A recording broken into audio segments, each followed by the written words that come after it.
Are you tired of missing important email updates in your Gmail? Well, fear not, because in this video I will show you how to easily display updates emails in the label list on Gmail on your PC with the new update.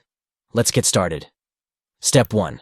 Open gmail.com on your PC. Step 2. Once you're logged into your Gmail account, look for the gear icon at the top right corner of the page and click on it. Step 3. From the drop-down menu, select See All Settings. Step 4. In the Settings menu, click on the Labels section.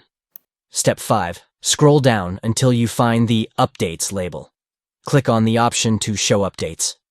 And there you have it. Now you will be able to see all your important email updates conveniently displayed in the label list on Gmail.